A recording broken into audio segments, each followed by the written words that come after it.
Señor presidente, colegas parlamentarios,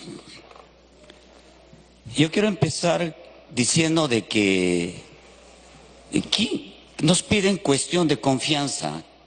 ¿Quién les había quitado la confianza? ¿Dónde les habíamos quitado la confianza?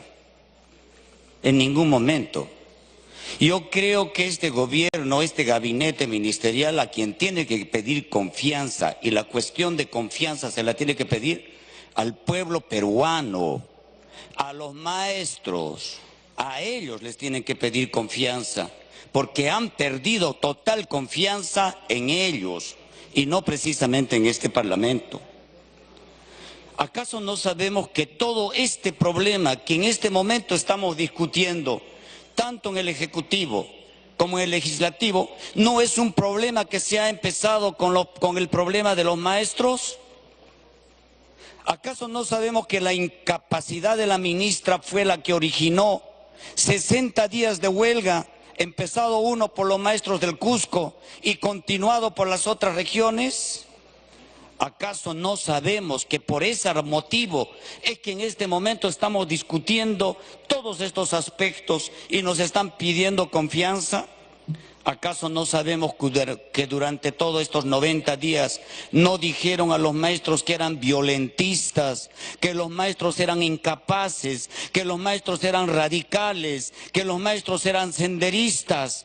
No se ha dicho todas esas cosas y no se solucionaba el problema.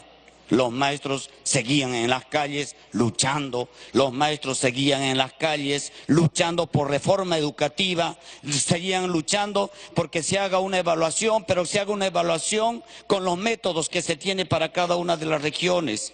Cuando hablábamos de los maestros, de estos maestros unidocentes que están en las comunidades, que son unidocentes y multigrados, y no solamente unidocente multigrado, sino bilingües. Esos maestros han estado en estas calles y aquí en Lima han estado y no hubo ningún tipo de sensibilidad, totalmente insensibles a estas demandas. ¿Y acaso no sabemos cuando ahora había todos los ministros juntos? Ojalá tuvieran esa misma capacidad para ir a visitar los hospitales, la ministra de Salud. Ojalá que fueran a ver las carreteras, cómo están el ministro de Transportes. Ojalá que fueran a ver cómo están, en qué situación están los maestros, esta ministra insensible de Educación. Y después dicen que queríamos censurar. No, aquí se escucha en el Parlamento muchas voces muy radicales, muy fuertes, muy agresivas. Pero al momento de querer hacer la censura no hay la misma actitud.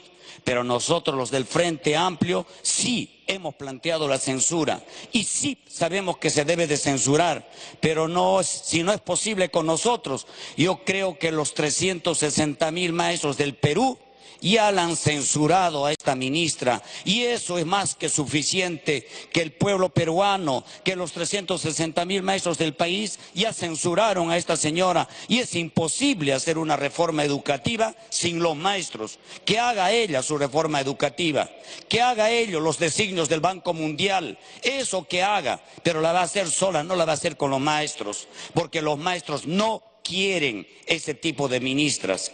Y por lo tanto, lo que nosotros planteamos es cómo es posible que nos digan de que dice es el Parlamento que no ha permitido gobernar.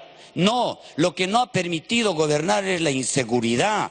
Lo que no ha permitido gobernar es la inmoralidad, la corrupción. ¿Acaso el ministro de Transportes? Continúe, por favor. El Contralor General de la República se han ido porque hemos querido nosotros. Se han ido porque había corrupción, porque querían entregar el aeropuerto más importante del país, el del Cusco, a Cunturhuasi, a una empresa que no había puesto un céntimo en la ejecución de este proyecto. ¿Y saben por qué? Porque ahí estaban los familiares del primer ministro, ahí estaban Cunturhuasi, en un lobby. Eso que se gobierna para pequeños grupos, para grupos empresariales, para esos que querían gobernar, fue esa la razón por la que se fueron. Por esa razón se fue el ministro de Transportes y por esa razón se fue la viceministra de Transportes. Pero sin embargo a la señora Fiorella Morinelli le han premiado Por eso sus actos de corrupción lo han premiado para que sea ministra en otra área, en el MIDIS. ¿Para qué? Para que también haga seguimiento de los 25.000 millones que estamos poniendo. ¿Para qué? Para la reconstrucción del país, para la reconstrucción de las zonas afectadas del país. Para eso estamos poniendo 25.000 millones. Y dice que va a ser con cambios. Sí, va a ser con cambios. Efectivamente, los cambios son estos cambios que están haciendo entre ellos. ¿No sería raro que mañana renuncie la señora ministra de Educación y los cambios van a ser que le van a poner a otro ministerio o le ofrecerán la embajada de Canadá como lo que están haciendo? Y eso es lo que no queremos. Lo que queremos es que haya cambios realmente, y los cambios los tenemos que conseguir conjuntamente, luchando contra la corrupción y no con estas cortinas de humo que cuando la comisión Lavajato está llamando al presidente de la República para ser investigado. Estamos hablando del presidente de la República, no estamos hablando de cualquier ciudadano. Y esa situación tiene que cambiar, y tiene que cambiar para bien del país, y tiene que cambiar en beneficio de los maestros, de todos, de todo el pueblo peruano, que en este momento está pidiendo a gritos justicia, está pidiendo a gritos que haya equidad, que haya inclusión. Eso es lo que estamos pidiendo en este momento. Y en este momento lo que tiene que existir, y este Parlamento tiene que ponerse fuerte. No nos pueden amedrentar, no nos pueden hacer atrasar, no nos pueden poner atrás las amenazas. No puede haber chantaje contra el Congreso. Y el Congreso tiene que saber ahí ponerse fuerte y decir que acá se acabó la corrupción, acá se acabó la incapacidad y que tenemos que terminar con esto. Y se tiene que ir esa ministra, con la cual están haciendo causa común en este momento. Un problema de carácter sectorial quieren convertir en un problema de crisis de gobierno, y eso no es verdad. Es un problema del Ministerio de Educación. Muchas gracias, señor. Gracias a usted, señor congresista.